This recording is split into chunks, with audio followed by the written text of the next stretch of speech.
As we move to the next session, I thank all our viewers for joining us from your homes, offices, universities, at sea or on land.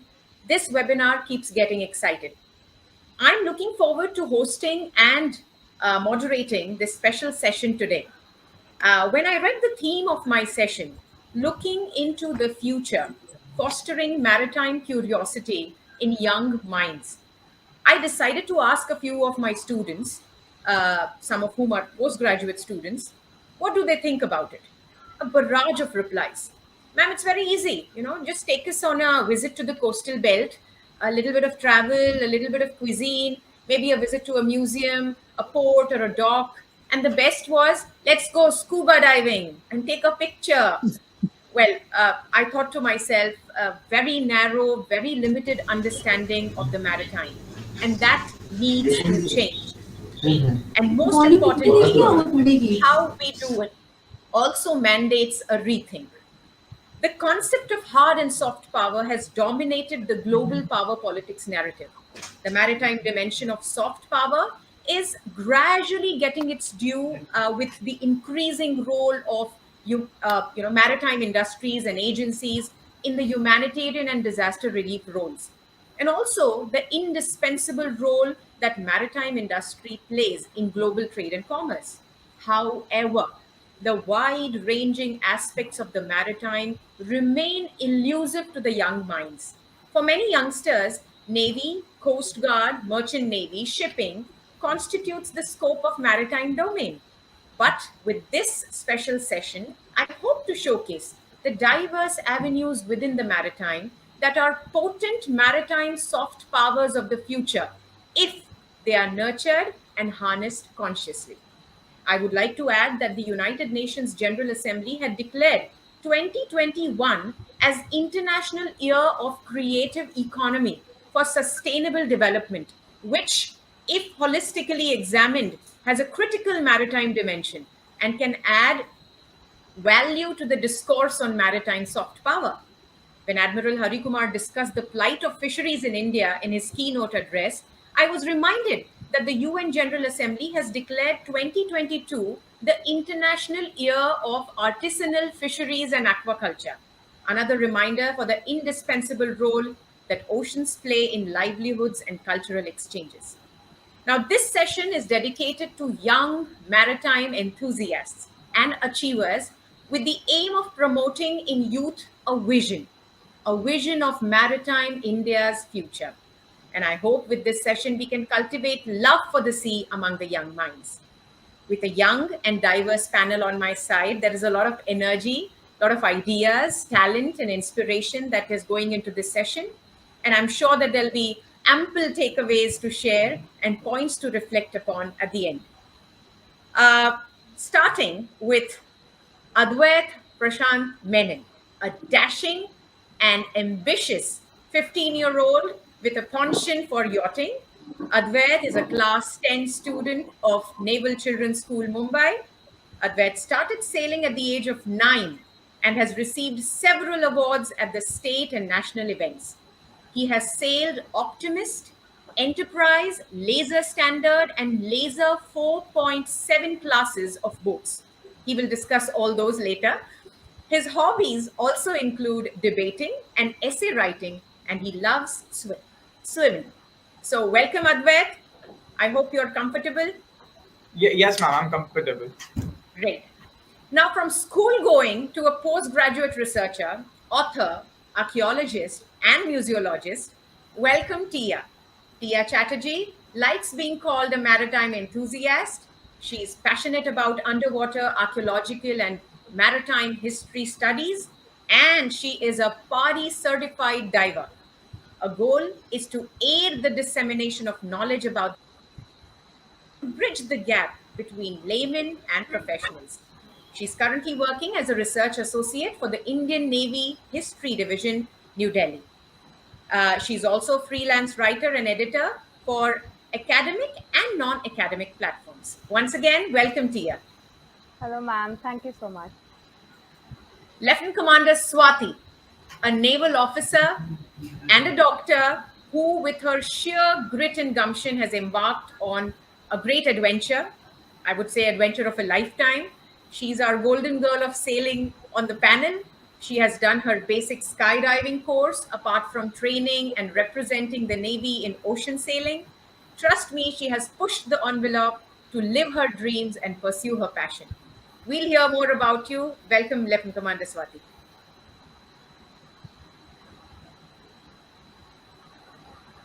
Our next panelist is a dynamic duo from SIMA, the Society for Indian Marine Artists.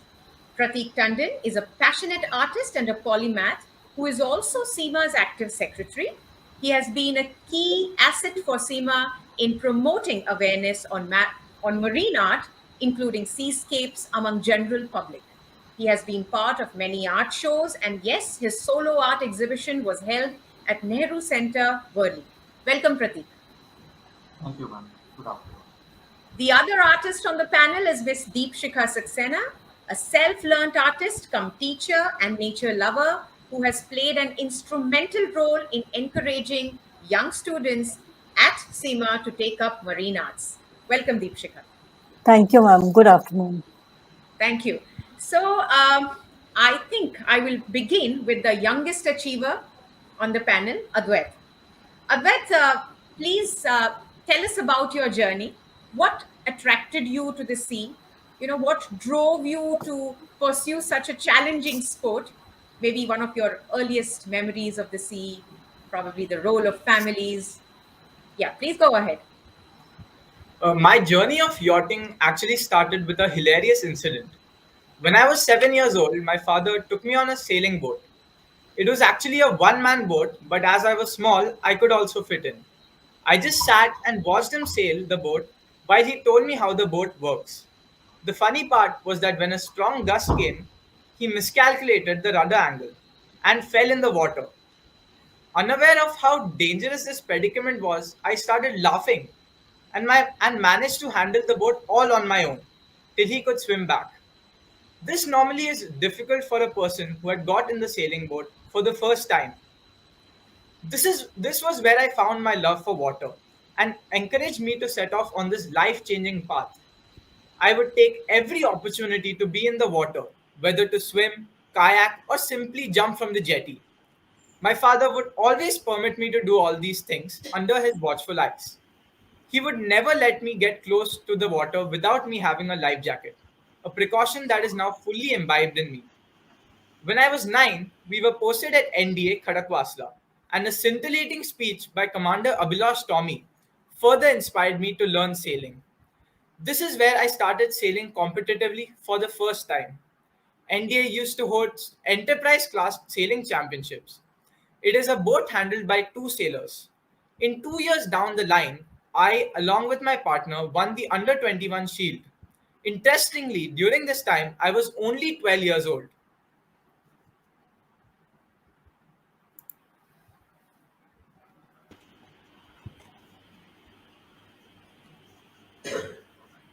So, Adhvait, did you meet Commander Tommy?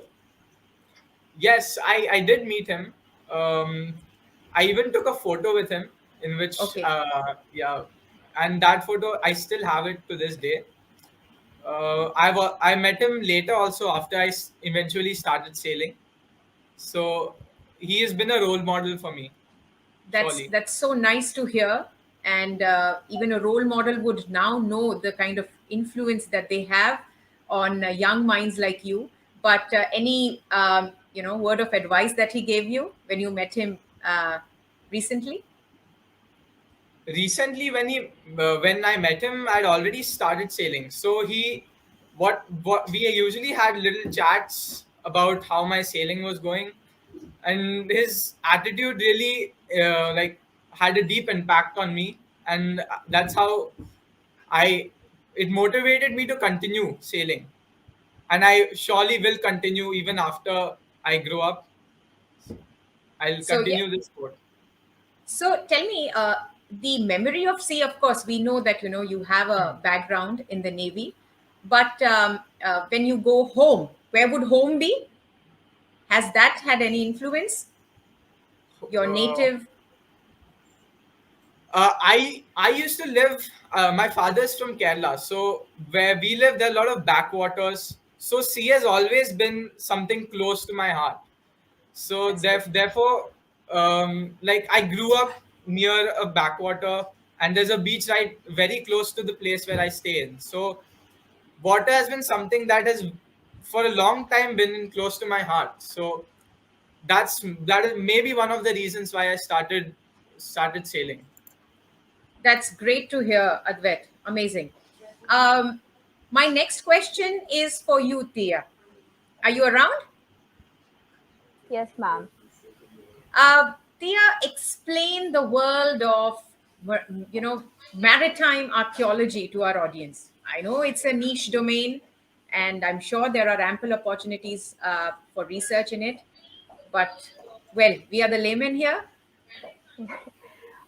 So if I have to, broadly explain what is maritime archaeology, so basically the reconstruction or the study of man's interaction with the oceans and the seas over time, how it has, how it began, how it, developed and evolved, and how it actually impacted human life, and the reconstruction is done via material culture. That can be, that would be the most easy definition of what is maritime archaeology. Now, the terminologies are very different, in different countries and different universities. For example, marine archaeology is also the most widely accepted, terminology for maritime archaeology. And then it has a lot of specifications, like you have underwater archaeology, where we are dealing only with submerged archaeological sites or artifacts. Then we have nautical archaeology, where we are studying only the shipwrecks. Then we have sites which are located, along the coast. Now, this is just the tangible part of it. You also have the intangible cultural heritage, like the culture, traditions, and all of that of these, coastal communities. So all of this actually falls under the ambit of marine archaeology. So according to me, there are so many fascinating avenues of research, and also with the background of the vast amount of heritage, maritime heritage that India has, there are immense possibilities for research in this domain.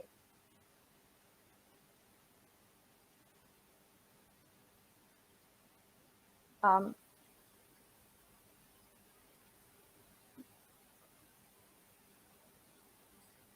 Ma'am, you're muted.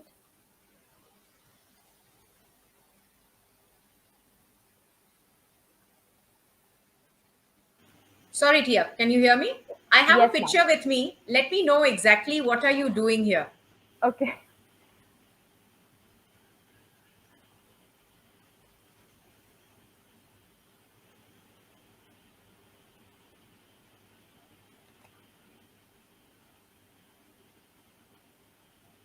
Okay. This is a archaeological field visit. This is in Rajasthan. It's close to Mount Abu. It's called Chandravati. The site belongs to the Parmar dynasty. So I actually found the like the top structure of the temple. So that is what I found, which was like buried inside. So I didn't have anything to clean it up. So I was just using my hands. So this is that picture. So that's wonderful. I guess your research chronicles have quite a lot of Yeah. thrilling experiences. Yes, a lot of them. Yeah. Okay. Um, so now my next question is to Lieutenant Commander Swati. I'm quite eager to speak with you. At the outset, congratulations. I've heard you qualified your post graduation exam, another feather in your cap. Uh, you are a Valley girl. You became a doctor. You joined the Indian Army, then moved to the Indian Navy, a doting mother to a 3-year-old, and a sailing champion. There are roles galore. So take us down memory lane. Tell us about this beautiful journey from Jammu and Kashmir to Mumbai.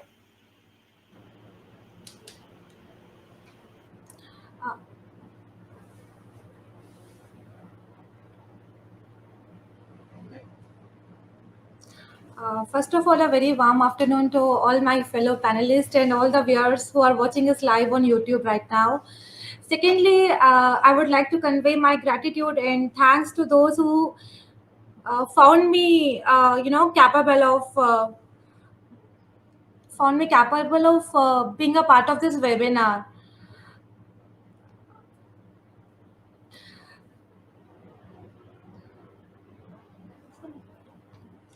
No, of this webinar. I'm really, really grateful and delighted to be part of this webinar for the next 1 hour.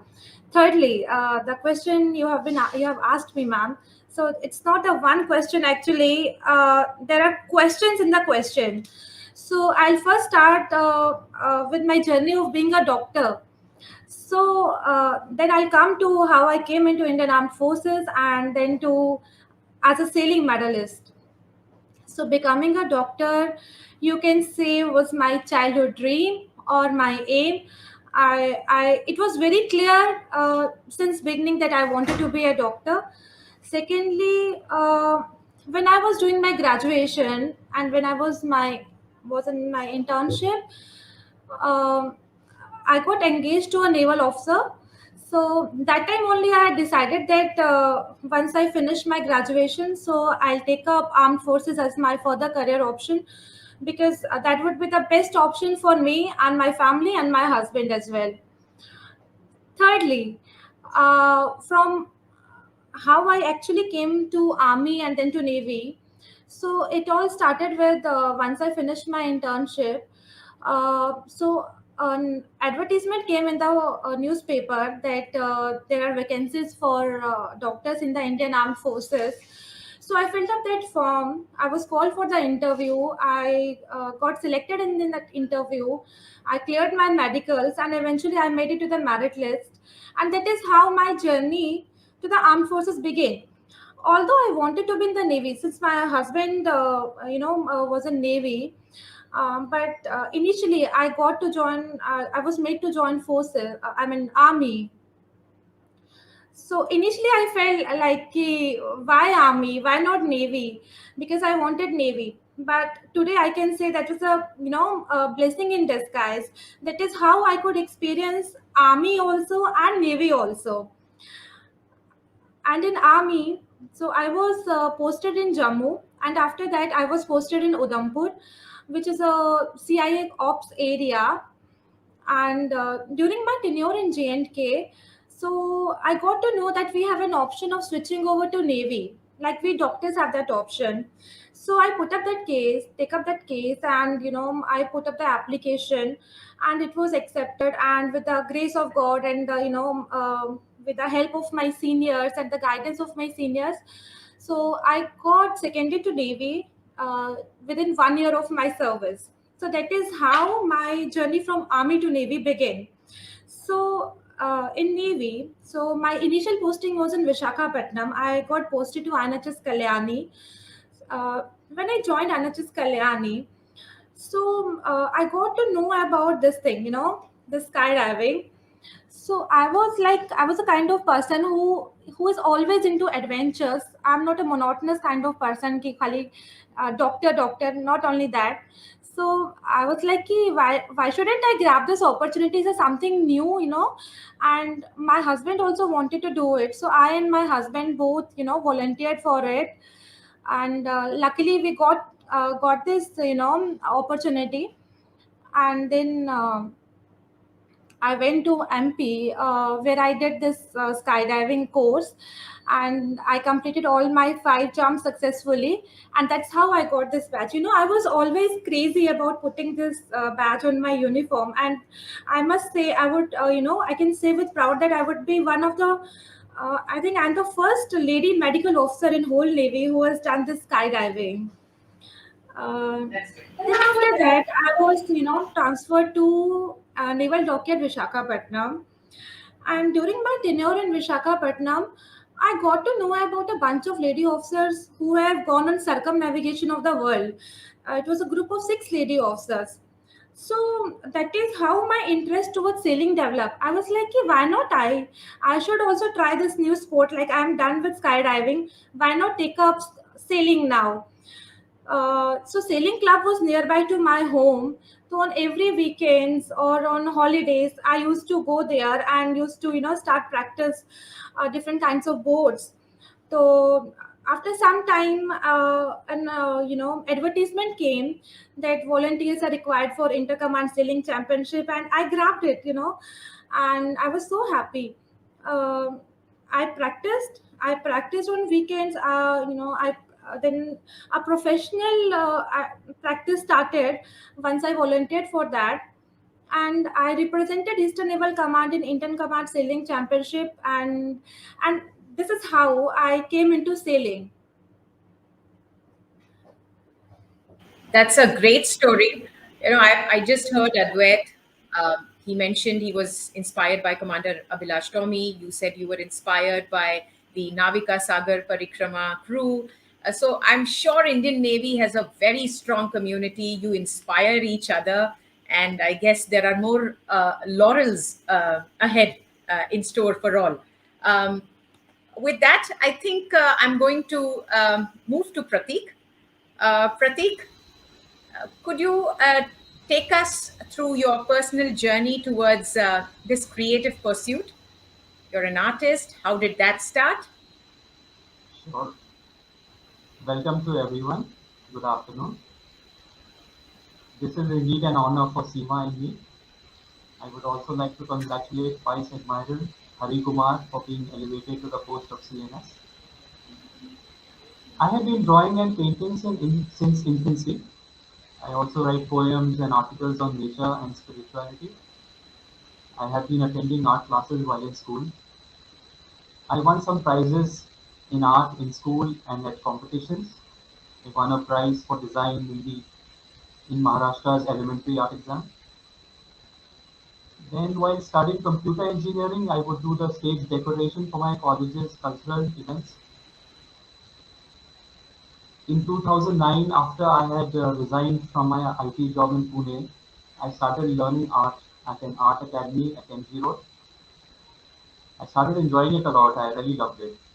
So then one day I decided that I will do it full time. Then I started learning from my art teacher at his house and slowly participating in group art exhibitions. My flight of fantasy painting was sold at Jahangir Art Gallery in February 2012. Then I joined SIMA. I studied fine art for a year at Bharati Vidyapeeth. Came into contact with my friend and art teacher Sachin Nimbalkar sir. I learned a lot about art from him at his studio, Art Impressions. December 2017 was a watershed moment for me. I started selling paintings and also gave a talk on my visit to the Art Institute of Chicago. I accepted Rajan sir's offer to be the secretary of SIMA. My solo art exhibition was held at Nehru Center in Mumbai in August 2018. It was well received. In April 2020, I was offered a seat to study for the regular classroom bachelor's degree at the School of the Art Institute of Chicago. Thank you. Pretty commendable, Prateek. Prateek, I have to share the screen here. I have a few paintings of you that I would like to share with our viewers as well. And maybe you could pick one and tell us a little about it. Sure. Can you see the screen? Yes, I can see the screen, but I can't see any artwork as yet.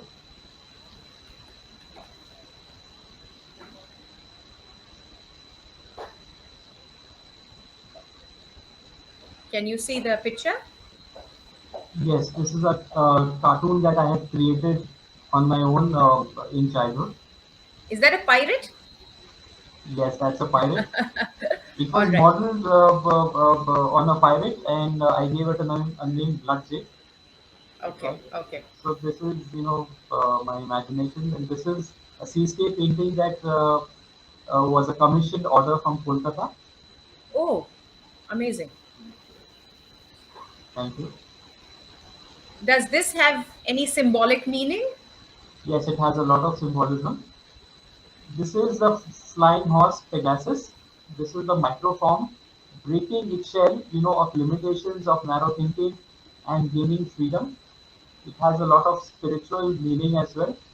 that that this is akin to a human being being born twice. They say that people who gain enlightenment, they are born twice as they break the freedom of they break the limitations of the world and gain freedom, they become one with God.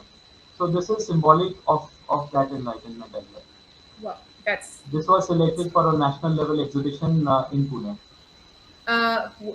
What is it? Which mountain would this be?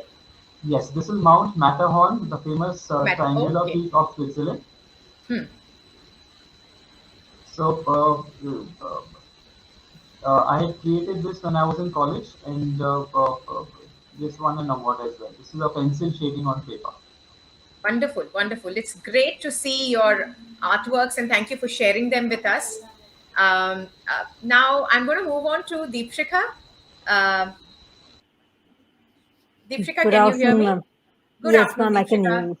Good Yeah. So afternoon, Deepshikha, ma'am. take us, Raja, tell us about your foray into marine art. Okay. Uh, Ma'am, I started marine art in the year 2013, where I was introduced to SIMA by Mr. Pratekk Tandoan itself.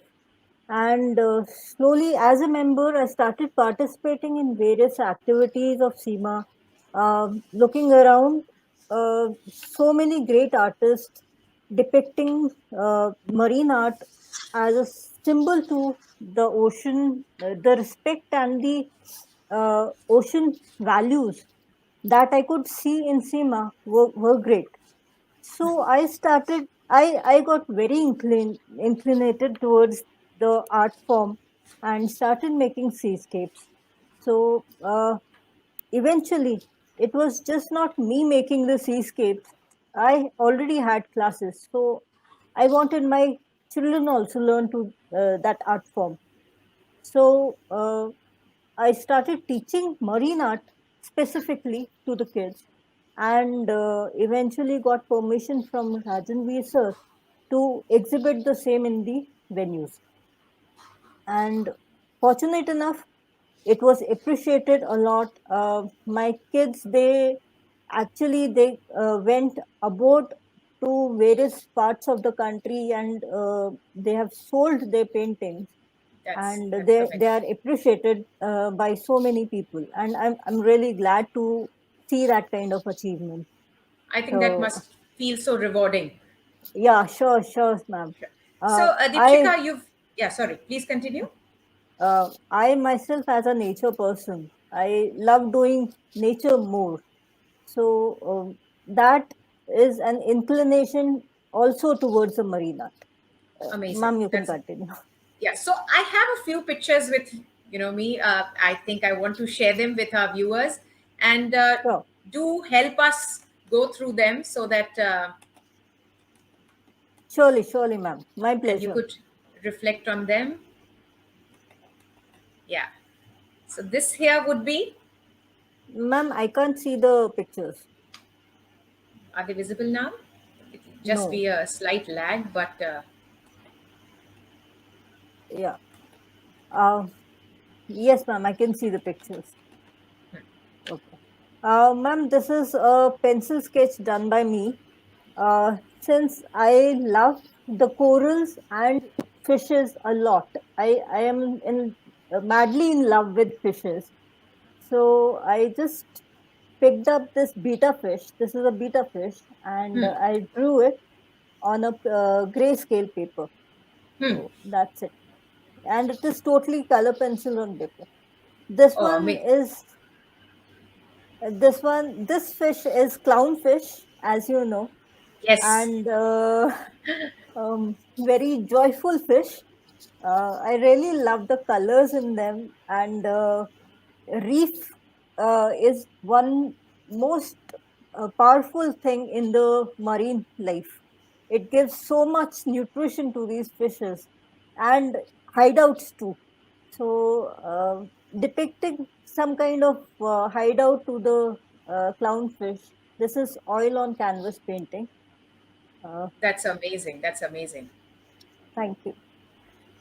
Uh, this is from, as you can see, uh, if you can relate, this is a Kerala backwater. Hmm, hmm. Few years back, I had been to Kerala, and I was mesmerized by the scenic views in Kerala, and the whole impact was different. So I had just made a sketch, a similar sketch to this painting, and one of my known persons, she saw this and she said, "I want a painting in this." So this is a self-created Kerala view painting That's where amazing. a houseboat is sailing. Well, this is one of my unique artworks. This is a mixed media. Hmm. The background is done in pencils, pastels, and poster colors, whereas the tortoise is purely done in pencils and So that's a charcoal. sketch. That's a sketch. Yeah, it is a sketch, but when you do a sketch with some paints, you call it mixed media. Mixed media. All right. Yes, That's news yes, for us. Great. yes. So that is all these paintings. They show the love for sea and the groundwater, the animals and the all the animals prevailing in the sea. I can feel the warmth, the way you're saying it, Deepshikha, and I'm sure you're very passionate about what you do. And Surely, surely, ma'am. we'll hear more from you. Thank Uh, you. Advait, coming back to you, uh, I would really like to know about your training sessions, and I'm sure that that is something that everybody wants to know: how grilling, how easy, how difficult, and so how does a typical day in the life of a yachting champ look like? Enterprise class is more of a boat for seniors, and I wanted a Right. boat for my age. So I did some research on the internet and got to know that there's a boat called the Optimist class, which is ideal for under 16. There was one Optimist boat in NDA that became my Maruti. I would take the boat myself, rig up, sail, and on return wash it and park it back. From there, I participated in the National Optimist Class Sailing Championship in 2016. Although I finished last, I neither felt ashamed nor regretted. My father saw the certificate where it was written that I finished 53 out of 53 participants. He jokingly said, "Congratulations, Advait, you've got full marks." But frankly, I enjoyed every moment I was in water. I knew that this was my calling, and the only way from here is up. My father's transfer to Mumbai in 2017 was a blessing. That was when I really started to step up my game. I got a coach and started doing practice seriously. A typical day of my life is morning fitness, including endurance and strength. I would reach school at 2 I would reach from school at 2:15 p.m. and was at the sailing club by 2:45 p.m. My mother would accompany me and remain at the club till I returned back to shore. My practice would be till 5:30 p.m. I would leave the club after washing and keeping my boat spick and span. I would sail with my coach, Mr. Xerxes Bamboat, on Saturday and Sunday. He would brief me on my shortfalls that I had to correct by next week. This routine has continued, although now I've added a few more stretching sessions before my class start. Uh, these days, due to my 10th standard preparation, I am not able to visit the sailing club daily. But when I am close to a championship, the intensity in training increases. Running, stretching, core exercises, hiking on a bench is done for longer duration. For the recently concluded nationals, my coach, Lieutenant Madhu, used to push me to undertake physical training for almost 10 hours daily. 10 hours, do you say? Yes. And I from where does that endurance come? How do you? Basically, during the time before my championship, basically 2 weeks in advance, he he started really pushing me to my limits. So he started with lesser, and every day it kept increasing. But every time I came back from sailing, I was immediately in bed. I was that tired. I used to just sleep most of the time in my free time. Whenever I wasn't doing anything, I used to sleep. It was that tiring at times. And but that actually helped me a lot because during the championship, I didn't feel any physical strain on my body. I was I was able to compete at my best. So it is good to have a coach who can push you to your limits. That's something very kind to say, despite despite whatever you've been through. There's we have a comment saying full marks, Advait. So there you go. I think I'm going to go with Tia now. Tia, you have two masters and an extensive research experience. How easy, how difficult you find maritime research? Um, so like we spoke about how niche the domain is. So my first master's is in archaeology and the second is in museology. So while pursuing archaeology, I realized that I'm doing something unconventional because it would take extra effort to make people understand that okay, archaeology is also something that normal people do. I mean, it is not as niche as marine archaeology, but it is also not something mainstream as being a doctor or an engineer. So at least I was mentally prepared, that way. Maritime research, I think it has always fascinated me. It continues to do so. But I think the biggest challenges for me, which of course do remain and will remain further also, is the paucity of domain experts in our country, because we really have a handful of them, and also research material in terms of books, papers, because when we compare with the west, right from the inception of marine archaeological studies across the globe, the gap is, it's really a lot. It's not that India has not done like good work. It really started with a lot of enthusiasm in India, but I don't know, somehow it just did not continue.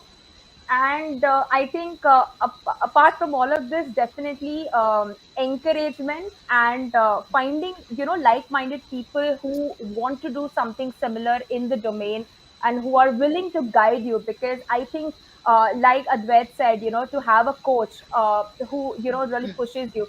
So I think similarly, to have the right guidance to push you to steer your research in the right direction is also extremely important. So I think, yeah, all of these constraints were definitely there, but somehow I made it till the finish line. So I'm Uh, happy about that. we are also very happy hearing about that. But Yeah. tell me, Tia, I'm sure there are, we have viewers who could be aspiring marine, maritime archaeologists. They would want to do something similar. Any particular book that you would like to recommend? Something that, you yourself gleaned data from? Mhm. Maybe some papers, something that you could suggest? I think when we are talking about studies which have happened in India, I think Dr. Alok Tripathi is a pioneer and he's done a lot of research. So if someone just Googles, Dr. Alok Tripathi, they're going to find a lot of material about, the different studies that, he's undertaken.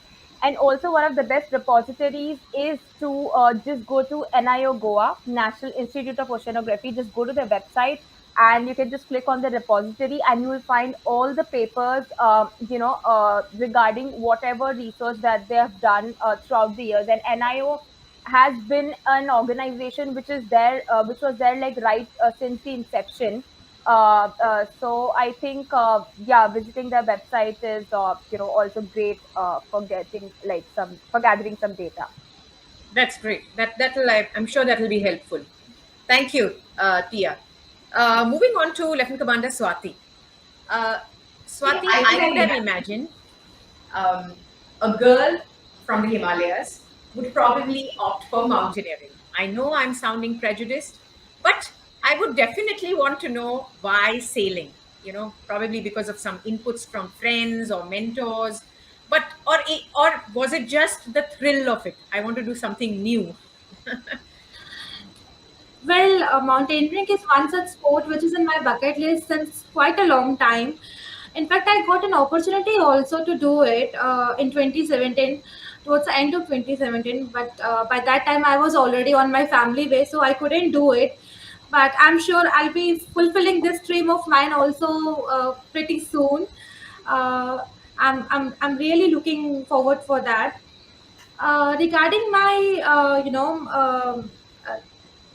my interest towards sailing, it was definitely thrill of doing something new, because as I earlier told, I'm a kind of person who always love exploring new things, be it at home, be it outside. So as I told in my earlier session that I got to know about circumnavigation, so that is how it inclined me towards sailing. So I thought that I was like, yeah, I'm done with one thing. Now I'll focus on sailing. Why not try different kind of boats and venture into sea? So that is how I actually made to sailing. And I have actually sailed on three four types of boats, uh, like enterprise class, like laser radial, laser bahia. And then initially I sailed on J24 class of boat, in which I got gold medal as well. Great. That's so inspiring to hear. And I'm sure all our viewers will be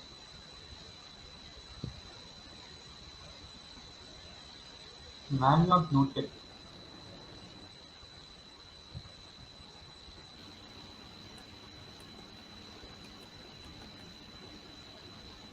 yeah. Am I Uh, audible? yes, that's it. Yes. So I'm going to share a few pictures of Lieutenant Commander Swati um, at her sailing best, and she could throw some light on those pictures. Yes, yes. This is J24. Would you repeat that, Swati? Yes, yes. This is J24 class of boat, which I really, which I recently did it in Mumbai, in the month of September. All I can see are ropes. And where would this be, Swati?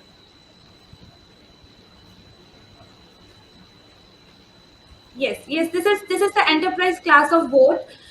This also I did in INWTC Mumbai recently. In this also I won a gold medal.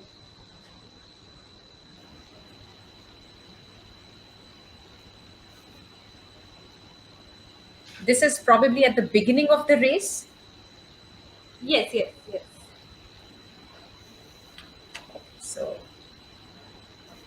And I would like to share an experience with you. When I started practicing in 2017, so that time I was practicing on a laser radial. That's a small boat, and only one sailor is there on that. I mean, one person sails that boat. So I was not well versed with it. So sometimes what used to happen, I have taken the boat into the sea, and I am into the sea, and boat is on me. So that was, but still, I was not scared at all, because I knew I am with my life jacket, as Master Adhvait told that life jacket is your savior. You should not venture into the sea without putting your life jacket. So that was a different kind of experience, I must say that. that's heartening to hear, because you're talking about a very challenging sport here. You're getting injured, and still you admire it. We want to hear more. What has the sport taught you? But we'll come to that later. Let's talk about Flight of Fantasy. Prateek, your award-winning art that was exhibited at Jahangir Art Gallery, and yes, I'm sure sold to the rightful owner. What is it about? And just share, how did that all transpire? Yes. So, can we display the painting, please? Can we Yes, display the sure, sure. photograph?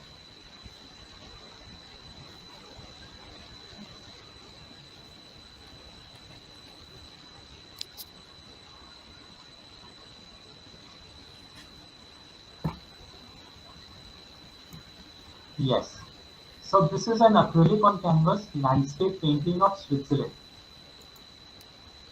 I use the photograph as a reference. I have not personally been to Switzerland. So this painting has a size as a height of 18 inches and a width of 24 inches. This has a very interesting and a unique story behind it. So I had submitted this photograph to Bombay Art Society for the annual art exhibition in February 2012, and I had totally forgotten about it. Then one day I get a call from my art teacher who informed me that it has been selected. So he was over the moon, and so was I. Then I traveled to Mumbai with a friend and submitted this painting. Now, on the last day of this exhibition, it was still unsold. So I had made preparations to transport it back to Pune. However, the office manager of Bombay Art Society asked me to wait for some time. I was hanging around out there. Then later on, I see a gentleman staring at it. So I go up to him, I describe it, and finally he bought it at a little higher price than the minimum that I had quoted. Brilliant. Thank you. So it seems that an artist has to be a patient, has to show perseverance, and needs to be a good negotiator too. Yeah. That's great. Yeah. Advait, you've participated in championships. Now, the takeaways from each event, okay, your championships, or even what you learn from your training sessions. So many things to learn. Any particular event that you remember would be your most memorable, or it could be most challenging? To be frank, I carry fond memories of every regatta that I have sailed. They have really made me learn more and more about sailing. I have also made new friends. There are a few moments of lasting memory that I would still like to share. My performance as a 12-year-old rookie at the Nationals in 2018, competing at the top with the best of the sailors, almost 3 years elder, was memorable. This was the first time I made an impact among the sailors of my group. This performance also helped me in securing my place in the national squad, which was a matter of great satisfaction. At an international invitational regatta in Spain, I was the only participant from India. Still, the organizing authority hoisted the India's national flag, and that was a moment of pride. I represented India at the World Optimist Class Sailing Championship 2021 at Riva del Garda, Italy, in July this year. It was a singular honor bestowed upon me that I can never forget. As you know, now I have shifted to a larger boat. Last month, I was practicing for the nationals at Marve. The location has strong tides. While entering the channel, the wind suddenly dropped and my boat drifted and got entangled with the underwater ropes of a mooring buoy. My boat capsized and my sail got damaged. I did not have a sail for the competition. While I had nowhere to go, one of my partners at practice, who was not competing, got to know and he offered me his sail. What I want to say here is that the sailing community has a great camaraderie and friendship that lasts lifelong.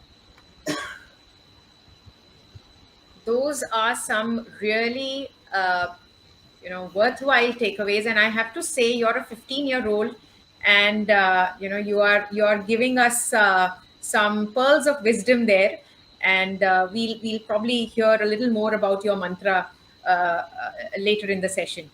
Tiya, I'm quite excited to know about your book, Underwater Archaeology in India, The Lost Enigma. It was released on 2nd October 2020, so heartiest congratulations for that. Tell us about this journey from research to producing a book. What went into the making of it, and anything special that you would like to share about it? It's actually been a very interesting journey because I was actually working as a documentation assistant on a digitization project in Deccan College, Pune. When I had this chance encounter with Dr. Arnab Das, the director of Maritime Research Center, Pune. and he proposed this idea of research in underwater archaeology. And I was actually skeptical because I thought, oh my god, I'll have to learn swimming. I don't know how to swim, and I did not even know, I knew no one who had done something like that.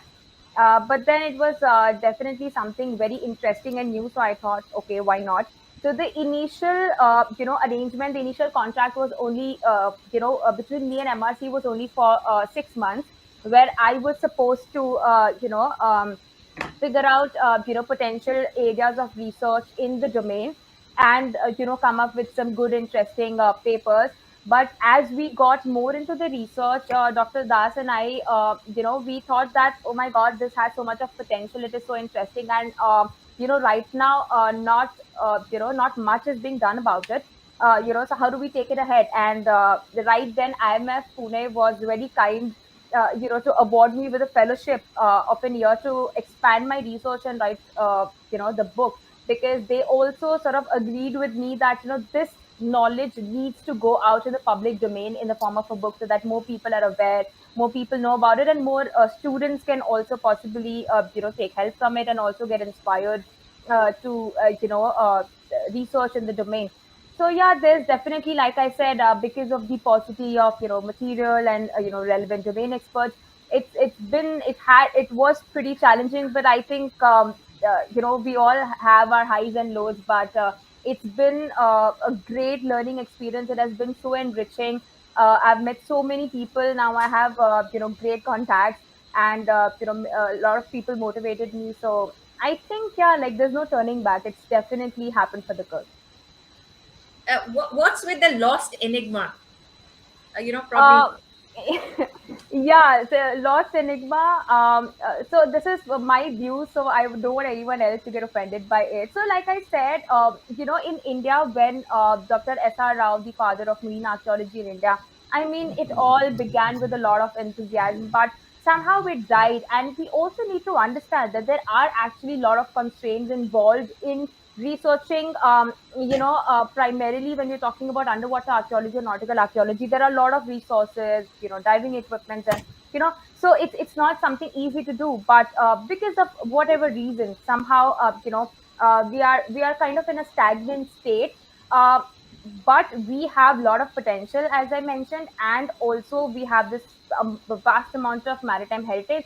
So in my eyes, I thought it is something which is lost, but it's definitely enigmatic as well.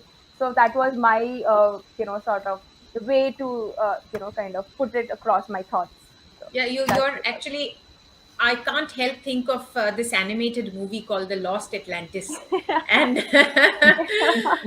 maybe we'll yeah. see something more entertaining coming from you. But we'll talk about that. But Tia, tell me something.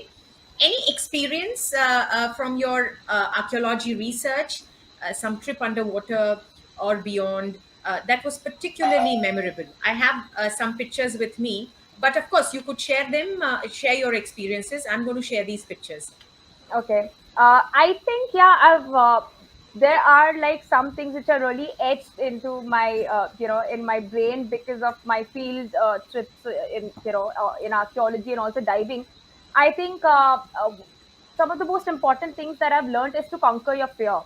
When you're on your field visits, I mean, I used to be creeped out by insects, but insects, snakes, scorpions, yeah, you name it, you have all of these on terrestrial archaeological sites. And I would like to share this interesting experience. So in my first excavation, I was there, and it was my birthday. I was in Bhuj, on a late Harappan site, and I was just sitting on that, the bed, and I was just, my feet were dangling, and I was, and we didn't have connections, no electricity. So somehow I, was saving up the battery to talk to my family and relatives because it was my birthday. And I was just happily talking and telling them, and I just saw like two, three scorpions just pass, like, just crawl very close to my feet. And I thought, it made me actually appreciate nature more, and also get over that fear that, if we don't get in their way, they're not going to harm us. So, so much of that learning came by these visits. also when diving, when I was underwater and I just looked around and there was just water everywhere and marine life, and it just made me feel like really tiny, in this vast nature force. But it also made me feel that it that small existence can be made significant if you really can carve out a niche for yourself. If you're passionate about something, if you have that drive, you can do something and make that thing matter, your existence matter.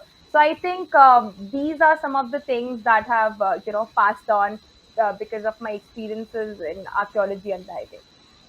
That was pretty deep, and I know from where that comes.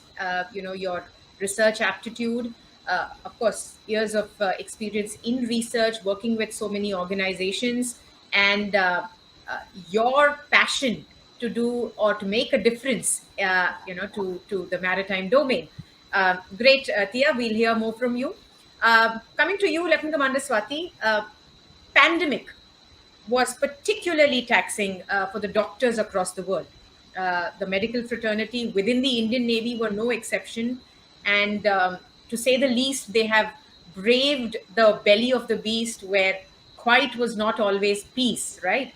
And yet you somehow managed to fulfill your duties and pursue your passion and emerging triumphant, no less. So please tell us how you navigated through these different roles. You trained, you practiced, and participated and won the events. So take us through this transition from one role to the other. So before answering this question, I'll go little retrospective. So from Vizag to Mumbai, I moved in 2018. That time I just delivered a baby girl, and I was on my maternity leave. So I had to come back to my form because I had to come back to my shape. So after around 2 to 3 months, I started doing gymming and started the diet process and the gym and all. So I was back to shape for another 7 to 8 months, and 2018 and 2019 I couldn't do much because of my baby, because I had to fulfill my that motherhood duty as well. And in the beginning of 2020, this COVID thing happened. So I would say all the adventure activities were actually put on hold by the Navy. And these adventure activities actually started happening in 2021 only after this second wave subsided. And in the last 1 year, I was actually preparing for my post graduation entrance exam also. I was totally dedicated towards that thing also. And then during my COVID time, I was not getting that much time because I was made to go to Dhanvantri Hospital also, which was a kind of joint venture by central government and the defense forces. So I had gone to Ahmedabad. I was posted there in the ICU for 1 month. So I finished off that duty, and then focused on my studies as well as whatever time I could get after my office, after my hectic work, because I used to do 24 hours duty on every alternate day. So once my exam got over, so I thought now I should give time break to myself and start what I love the most. Then suddenly one day I got to know that the sailing championship is coming again.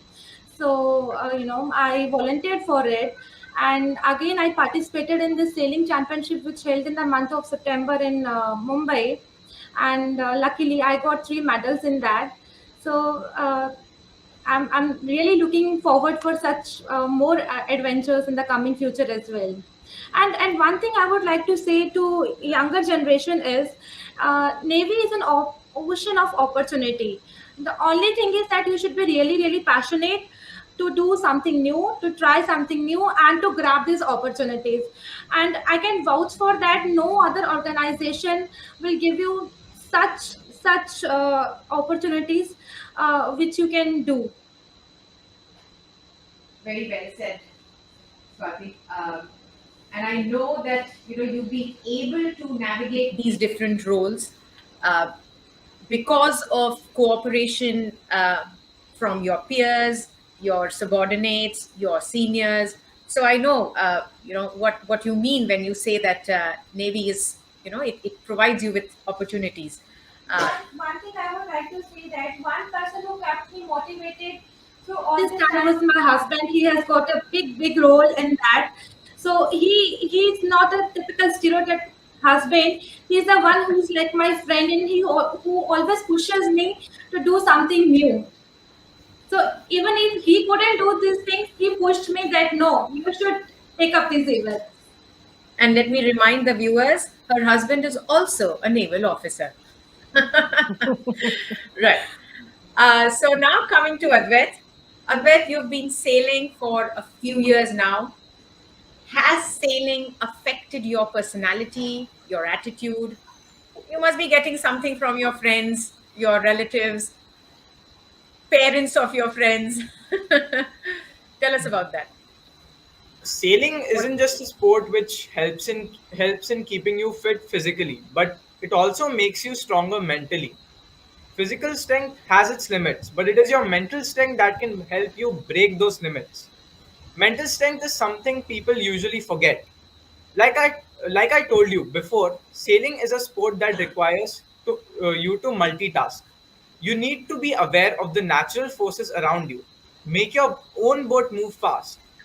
You are thinking and doing many things together, sometimes repeatedly. The 12 races over a period of 3 to 4 days means that every sailor has ups and downs over the period. Hence, one develops the confidence to bounce back. Another interesting aspect of sailing is that it is a self disciplining sport. That means that if you make a mistake, say your boat touches a mark, you have to do your penalty on your own. No referee will remind you. After the race for the day, in case you feel that a fellow participant has not been self disciplined, you have the right to protest. A jury hears your case. Sometimes you also hear false allegations or perceived charges. The hearing is like a small courtroom. These peculiarities in the sport of sailing has really helped me in the development of my personality. Multitasking is one, self-discipline being the next, and also the confidence in putting up your side of the story irrespective of the person's stature. A regatta is not over till the last race is over. So it is in your life. If you fail once, you can still bounce back. And last but not least, a sportsman does not fast, nor does he feast. One should not be depressed too much, neither should celebrate too much. I have lost more races than I have won. So with it comes the humility. Sailing shouldn't be seen as a sport that takes up time and distracts you from studying, but it should be seen as a sport that empowers your ability to adapt and develop.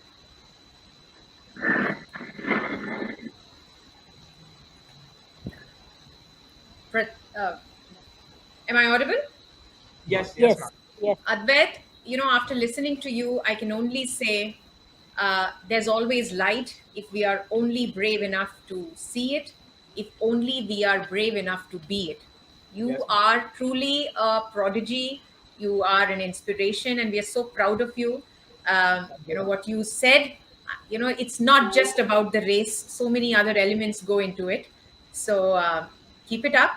Uh, Pratekk, share details about your association with Society of Indian Marine Artists. And I would want to ask you, since you're the secretary there, do you see a growing maritime consciousness among students, general public, through art, or you think more could be done?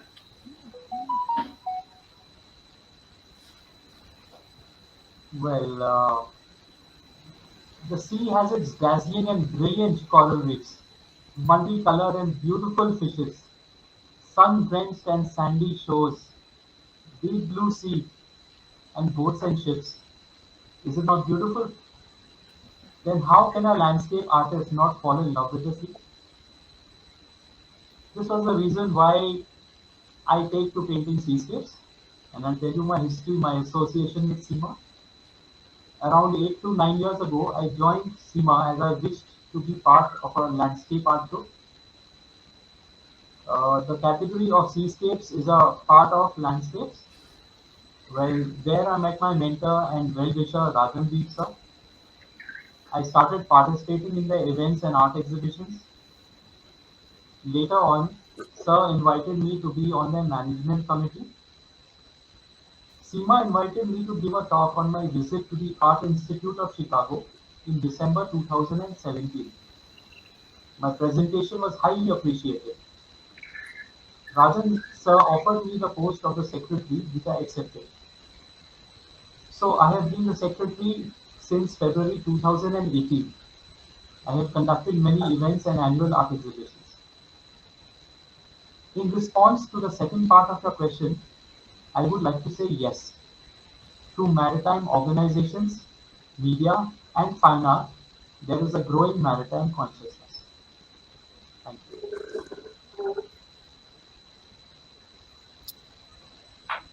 Thanks a lot, Pratekk. Deepshikha, since we're talking Yes. about art here, Yeah. you know, I have a 5-year-old son and he loves the beach. He was recently stung by a jellyfish, and after an antihistamine dose, just a few hours later, he demanded to be taken back to the beach. He wanted to play with the waves, with the rocks, the shells, explore. So I know that's the power of sea on a child, right? Yes. However, Yes. however, how do you encourage marine art among children? Because I know there are challenges. Surely, ma'am. Every art has challenges, same as marine art has. Now, the biggest challenge is to inculcate that culture between the kids who have not visited a beach or a shore. And uh, saying that, I have a few students who have not visited. So now they've, as Tia ma'am is a scuba diver, she knows what a coral looks like. But if I have to explain the same to a kid, it would be just by pictures or by the help of some animations. So, what challenge we face is we have to make them, not only make them understand what is the value of sea, oceans, and rivers in our country and abroad, as well as the effect. These days, we have so many pollutants prevailing. So, to make them realize that it has to be conserved also, it is a water source to us. I make them understand the value of water there. And then, with the help of few pictures and guidance of other artists, we make them talk to each other. And then we can come to a picture. We select a picture basically. It's either a real life picture or an inspirational picture. Definitely, some kind of modification is done to those pictures because uh, kids, they cannot inherit the same kind of values which a picture has. So some kind of modifications are done, then the color scheme is decided, and many things are involved in it, and it definitely takes months together to get one picture together. So when it is like a group of children, 10-15 children together, and each making one different seascape or depicting sea life, so it becomes a lot of challenge to me that they should present the essence of the sea and the what animals and the prevailing life in the sea.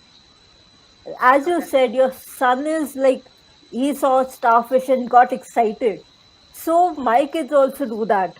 They this who have made once or twice one picture, they go beyond that, and sometimes I get so many expressions from them that, ma'am, if we can include this or that, or some kind of extra elements they give me, and we include all those and make a picture.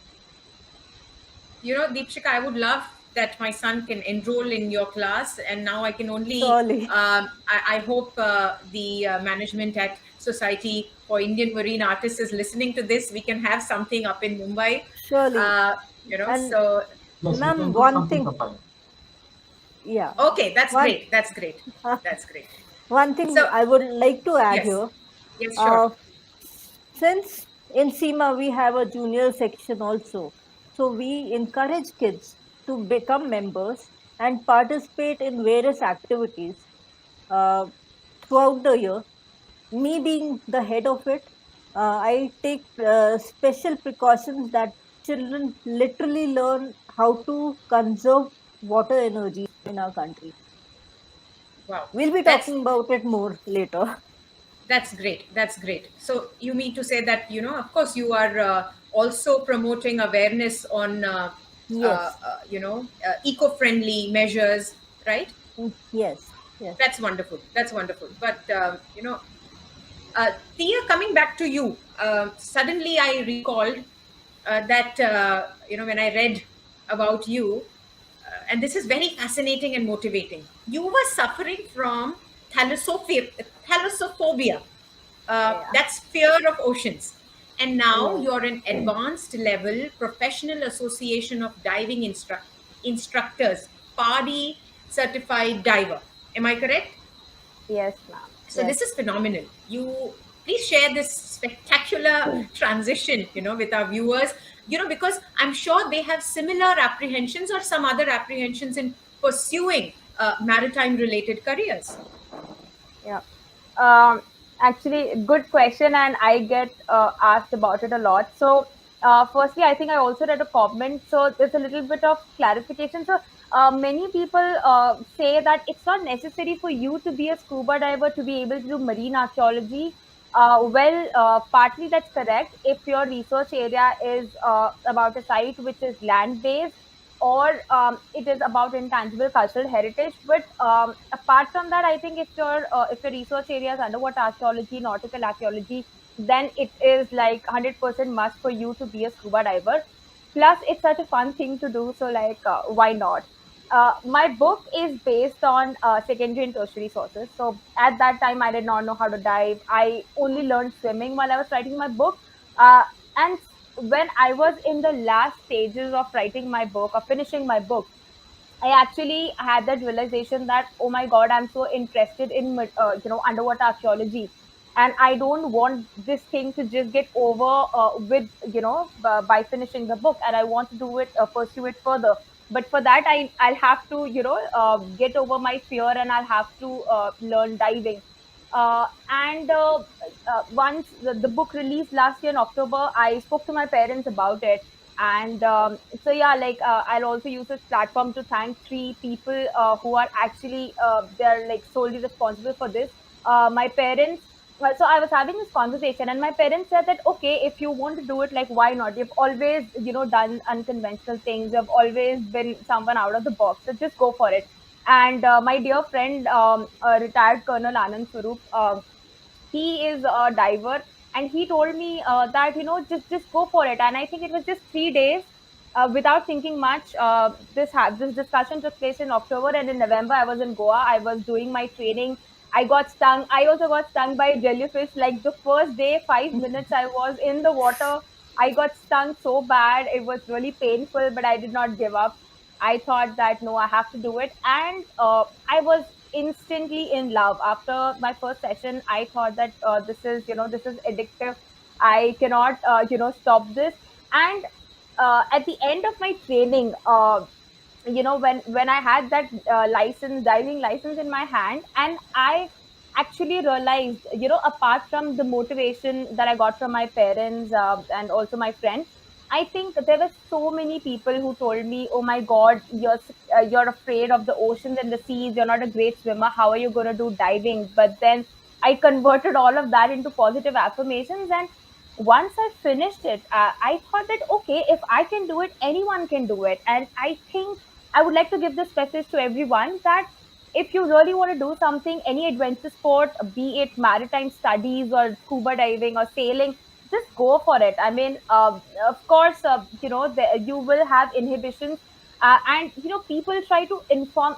I don't think they try to pull you down, but it's that half knowledge, because especially for someone like me, I like Advait, he had this association of the seas and the backwaters. People like me who are like born in the mainland and they're always in the plain areas, they have no connection to the sea. Even the family side, like no one will ever encourage you to take up swimming for a sport. They'll say go learn dancing, swimming. So I think if you have any such passion and if it gives you that adrenaline rush, just go for it. I mean, that's what I did, and I'm so happy that I actually did it. It's a great experience. Thank you, Tia. I think you sort of summed it up. And, I can't help think of Plato. I have political science background. And Plato said, the sea cures all ailments of man. I heard all of you all have had your challenges, but it seems the sea has cured you from, Yeah. of all these ailments, all the impediments and challenges that you faced. So looks like we have certainly run out of time. And looking at the comments, those are very encouraging for all of us. And I can, there are comments for Pratekk about when is the next SIMA exhibition in Pune. Swati, everybody expects you to do a solo circumnavigation. So Advait, you should, I guess you do you have a Twitter account? Not yet. Not yet, not yet. Not I don't yet. know. Thank God. But yeah.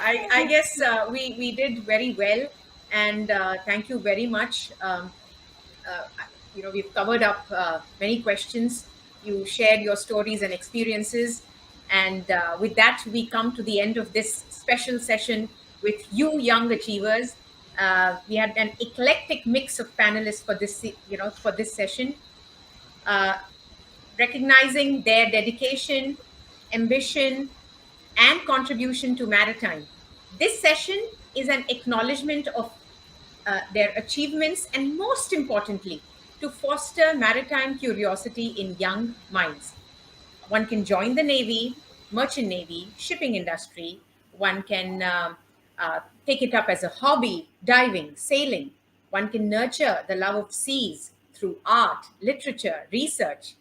At the beginning of the session, Commodore Kesnur had discussed the story behind the choice of maritime soft power as the key theme for this year's webinar. Um, because of my political science background, I can't help but revisit the contested concept of power in international relations before presenting my closing remarks here. Now, today we are discussing maritime soft power. We must remember that the concept of power has been a contested one across disciplines.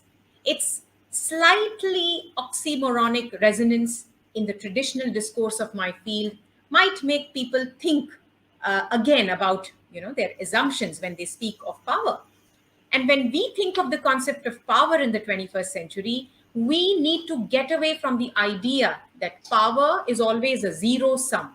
My gain is your loss, and vice versa. Power can be a positive sum too, where you gain, your gain can be my gain. And that's the impassioned plea that Joseph Nye made in his books. And that is precisely what we should aim to comprehend when we talk of maritime soft power. The most important and critical narrative of power is that of transforming societies for better. Hence, maritime soft power is about tackling issues social, cultural, economic, environmental. And this session has made it abundantly clear about the vibrant facets of maritime through sport, hobby, research, and art. And clearly, they are all making a difference to the lives of people, inspiring young minds, disseminating maritime knowledge through research, exploring the unexplored maritime, and promoting awareness. There are many bright kids and youngsters curious about different aspects of the maritime domain, from pursuing a maritime hobby to understanding the wealth and depth of maritime realm, or even aiming to join a maritime profession. Young minds need to be an integral part of the maritime narrative. Even if we help a handful of these bright kids foster maritime curiosity and discover maritime consciousness, we would have given back something very significant to maritime India. Advait showed us how at a tender age he developed the love for seas and sailing. Uh, It is said that in youth we learn, in age we understand, but he's proved it wrong. His thoughts are articulate, he's mature, he seems to be learning and understanding very well the joys and challenges of his passion. And of course, walking the tightrope, studying for his 10th boards. Uh, Tia's research chronicles were thrilling, to say the least. What surprised me is her lone ranger attitude, academic proficiency, rigor of research, and most importantly, personal fears were all overcome by this archaeologist come historian, come diver. Um, uh, I think the extant research and scholarship on Indian maritime soft power is indeed scanty. Blue economy, marine ecosystem, underwater domain awareness that she brought out, maritime history. So Tia did talk about her challenges while exploring and researching for her book. Lieutenant Commander Swati was another surprise. So many roles, rolled into one, and she's doing justice to them all. And I think it was humbling to see, Swati navigate each role with a sense of duty and determination. And I want the viewers to know that the Indian Armed Forces, she's from the Indian Navy, they do that to you. So your journey from the mountains to the seas will inspire the young minds to not be limited by environment, upbringing, or even gender. Uh, Pratekk and Deepshikha, you brought a kind of calmness and restraint into our otherwise very high on adrenaline session. And I guess, I imagine art does that to you. It's a common denominator which enables artists from different spheres of life to come together, display their creative work. And a sense of tranquility and composure prevailed when you spoke. And that's how I guess one feels when one is at sea. It lets you retrospect, introspect, contemplate. And marine art is a splendid way to reflect on one's maritime linkages. Deepshikha, Pratekk, you have simplified abstract art for us, and it's creditable. You have a challenging job at hand teaching art, especially to young students. The session has also raised some very pertinent questions about modalities and efficacy of dissemination of maritime research, brought out by Tia. Possibility of building a market for marine art to ensure that marine art flourishes and prospers in India, brought out very well by Pratekk and Deepshikha from SIMA. About sailing and yachting, how to make popular these sports in schools, and even if I could say that tap into the rural schools, project and promote these local talents, whom I'm sure would do great. So Adhvait, Lieutenant Commander Swati, Tia, Pratekk, and Deepshikha, you've taught us that oaks grow strong in contrary winds, and diamonds are made under pressure, and certainly not overnight. A warm thanks to all of you, your maritime achievers in diverse ways. And in a way, it suggests the nature and scope of maritime, from hobby to passion, from passion to glory, and from glory to reflection and research. These achievers braved and endured many challenges, yet today have contributed in their own different ways to maritime consciousness. Maritime India needs young visionary enthusiasts, a community that would create, nurture, and develop unexplored opportunities in maritime domain to take the country ahead. Thank you so much.